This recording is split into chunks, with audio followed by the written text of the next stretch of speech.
Most people think that if they could just get a little bit more attention, a few more followers, everything would unlock. But that's not the real issue. The real issue is what your name means to a single person when they see it. Because here's the part that might sting just a little bit. Someone with half your ability is getting chosen over you in your industry. And it's not because they're smarter, and it's certainly not because they work harder. It's because their name carries weight and yours doesn't yet. Now, imagine stepping into your business tomorrow and you raise your prices by double or triple, but instead of resistance, people line up to buy, and they don't shop you and they don't want a discount. Or picture this, you launch something brand new. It could be a service or a product, but instead of doubt or hesitation, customers willingly put down deposits before they even see it. That level of trust feels rare, almost mythical, but it does exist, and it's not magic. It's an authoritative brand. A real brand makes you feel a certain way before you analyze it. It's the kind that shifts the energy when you enter a room.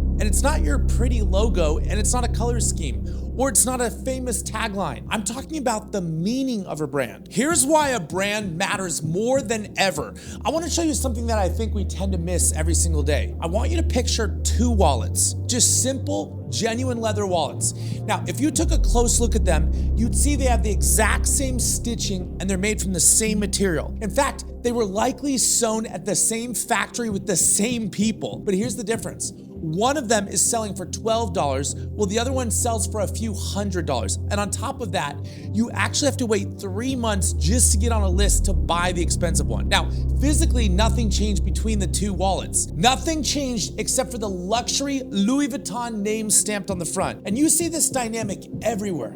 Think about running shoes, for example. You can have two shoes made from the exact same foam, using the same tread pattern with the same durability, but one ends up in the bargain bin, totally ignored, while the other one becomes a cultural artifact of the moment. It's the same shoe, but they both embody a different story. And that right there is the definition of a brand. It reminds me of a story I love about Mark Parker. Back when he first became the CEO of Nike, he called up Steve Jobs to ask if he had any advice for him. And Steve did not hold back. He looked at him and he said, "Listen, Nike makes some of the best products in the world. You make products that people lust after. They absolutely love your products." But then he got serious and Steve said, "But Nike also makes a lot of crap.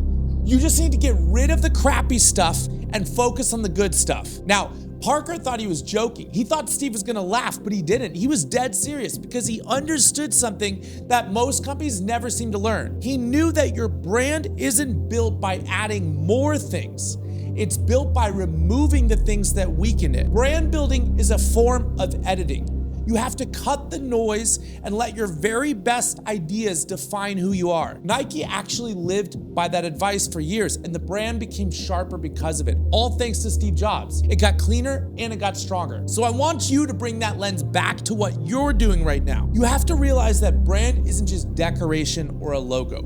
Brand is a decision. It's an editing process. It is a choice about what you allow to represent yourself. Because we live in this incredibly noisy world. It has infinite choices and infinite voices in our ear. In a world like that, brand is the only thing that actually cuts through the fog. It gives you 3 advantages that you just can't brute force. First, you can do higher prices with lower resistance and unshakable loyalty. It's the reason people are willing to pay 4 times more for the same product, or why they're gonna line up in the rain for a phone without ever even asking what the tech specs are. When your name carries meaning, people stop evaluating and they start trusting.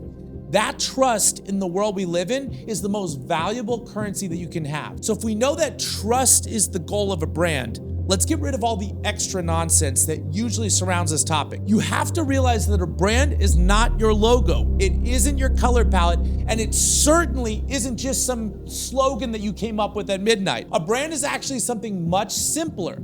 It's a deliberate connection between your name and a specific outcome that the user or customer wants. It's the connection between your name and the feeling, or your name and that sense of identity. Let me try to make this even simpler for you to understand. I want you to think about the last time you drank a cold energy drink. You took a sip and your brain immediately goes, "Ah, that tastes so good." Now that feeling, that specific outcome gets paired in your mind with that same can, that same logo, and that same color over and over again. And eventually something really interesting starts to happen.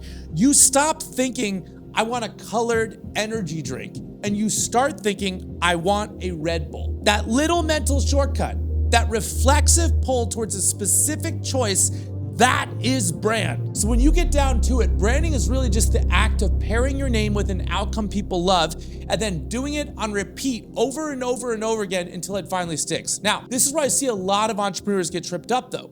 It's very easy to confuse branding with advertising, but you have to understand that they are two completely different things. Think of it this way. Advertising is just standing up and shouting, hey, look at me, I exist. But branding is saying, here is exactly what it means when you see my name, and here's what you're gonna feel inside. And the truth is, you could actually have great advertising, but terrible branding. I see it all the time. That just means a ton of people hear about you, but they don't actually like what they hear. On the flip side, you can have almost zero advertising, or zero in fact, but absolutely incredible branding. And maybe only a few people know who you are, but those few people obsess over you. The goal or the real game we are playing here is to do both simultaneously. You want to get known in a broad way, but you want to get known for the right reasons. That's narrowing it down. Branding is happening whether you try to manage it or not. With every single email you send, with every DM or every post and every product you ship, every interaction you're having, you are branding. You just don't realize it. So the question you have to ask yourself is simple. Are you doing that deliberately? Or are you just doing it accidentally? And the reason that distinction matters so much is because when you start to do it deliberately, the economics of your business completely change. Well, let's talk about the economics because that's really what you're here for and that's what you want right now. You want to get your top line revenue up on your business. A real deliberate brand gives you 3 unfair advantages. The first one is pricing power. I want you to picture a plain white t-shirt with no logo on it. The shirt's maybe $5. You take that exact same t-shirt, same cotton, same stitching, and put a powerful brand on the chest. Let's say Off-White.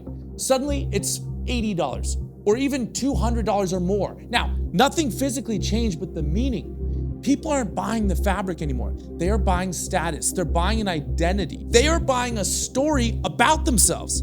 And the second advantage is that your advertising actually becomes cheaper and more effective with the brand. Think about it. If nobody knows who you are, your ad has to do all the heavy lifting. It has to introduce you, explain you, and convince a market to buy all in a split second. That is hard to do. It's like doing a double backflip on the ground. But a strong brand makes every ad ride a momentum like a wave. People see your name and they think, I know these guys. And then suddenly your click-through rates go up, your conversions go up, and your cost to acquire a customer goes down. It's the same ad spend, but you get more revenue. That is the hidden math of branding. And finally, the third advantage is loyalty that compounds over time. When people fall in love with a brand, buying from you once isn't the finish line. It's just the beginning of a relationship. They stop thinking, they stop researching competitors, and they stop doubting. They just go straight to you and they trust you. That creates reoccurring revenue.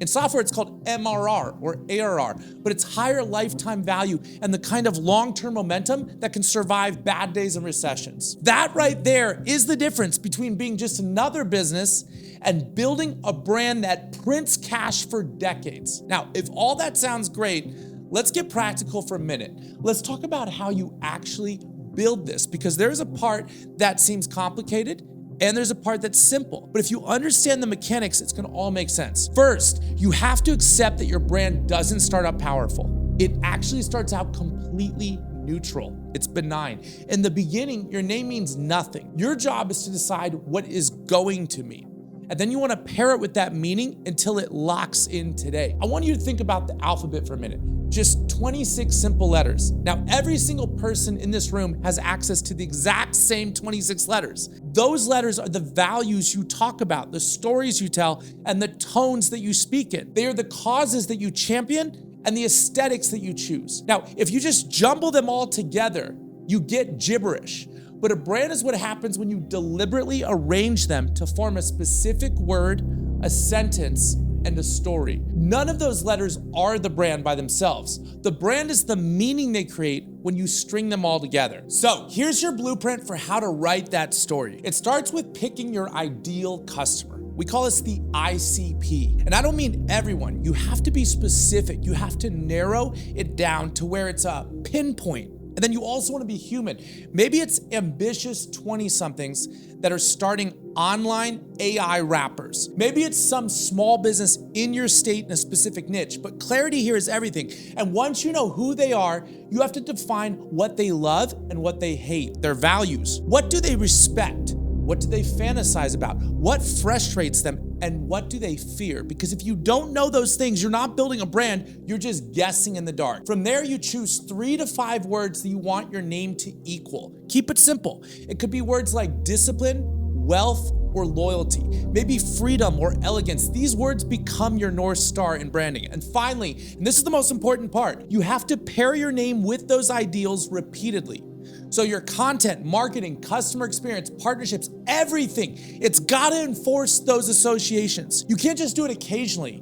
You can't just do it when you feel like it. You have to do it every single time. This is how brands form. And as you start writing your story, you're gonna realize that you have a choice you need to make. You have to control the sharpness of your brand, and you do that by deciding what you repeat. You can choose to talk about one single theme over and over, and you can do that relentlessly.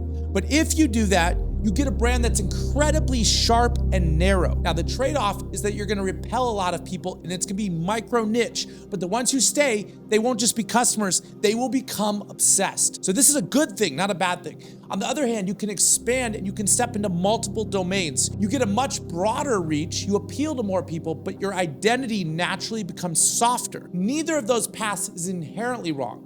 But what is wrong is randomness. So don't be the brand that talks about coaching on Monday, fitness on Tuesday, AI on Wednesday, crypto on Thursday, with absolutely no through line that connects them. This is not branding. This is called a garage sale. And no garage sales command premium prices. You have to curate your brand. You have to align it. Above all, you have to have the discipline to remove everything that doesn't fit, just like Steve Jobs told Nike to do. Now, here's the reality. You are going to screw up at this. Everyone does. Eventually, you're gonna post something that feels off-brand. You might partner with the wrong partnership and you might ship something that just completely misses the mark and you get complaints. I want you to think back to that alphabet analogy we used for a second. One bad sentence can break the flow of a great story. It breaks the spell in the reader's mind. So what do you do when that happens? You overwhelm it with volume. You stack more value, you create more aligned content, you deliver more proof and more positive outcomes. You keep writing the right story over and over again, and then people forget that other story. You do that until the mistake stops being your identity and it becomes background noise. But then the question becomes, how do you know if the signal is actually getting through? How do you know if your brand is truly working? You really just need to look for 3 signals. The first is influence. Ask yourself, do people actually stop scrolling when they see your name? Do they click? Do they open? Is the retention high? And then does it convert? Do they buy? Second, look at the direction. Are the reactions trending towards you or are they pulling away? Are you seeing more trust and more anticipation? Or are you seeing people say, oh, not these guys again? And third, look at your reach. How many people does your brand actually touch? And how fast is that number accelerating? If the reach is increasing, if the influence is rising, and if the direction of your brand is positive in terms of signals and feedback, then the brand is working. Now, you can even have, though, a positive brand if half of the people are angry at you. This is actually ideal if you have a low budget. You want to get half the people angry and half the people super passionate, obsessed with you. That's how you grow an organic brand with a low budget amount. Now, before we finish, I want to land this with something actionable for you that you can take away from this video. If you truly want to build a personal authority that is impossible to ignore, here's your homework for this week. Start by defining your ideal customer, your ICP. Make it crystal clear, then choose those 3 to 5 words we spoke about, the ones you want your name to equal. Print them out, look at them every single day. Next, I want you to audit everything that you've ever put into the world in terms of your brand. If you were a stranger looking at your website, your emails, your free trials, your social media posts, what would you think that your brand stands for? And from this moment forward, align every single touch point and ask yourself one question. Does this pairing move me towards the brand I'm building or away from it? And you have to accept something. This is very hard for people to accept, by the way. You have to understand that sharpening your brand means losing people. That's good. That's the editing process. You don't need everyone. You just need the right ones. Because when the right people lock on your name, something transformative happens. They stop seeing you as an option and you become their choice. And that shift, the moment when your name carries weight before you even speak, that's when you know that your brand has arrived. You don't need a huge budget for this. You don't need a big team. You could do it by yourself. You certainly don't need any pre-existing fame. You just need clarity. You need consistency, and you need the discipline to pair your name with the outcomes that your prospects want. If you do that long enough, your brand is gonna start walking into the room before you do. And if you wanna build the kind of business that dominates for decades, why don't you join me? Hit subscribe, and if you're ready for the next step, watch this video right here, my last video, and I'll see you in the trenches.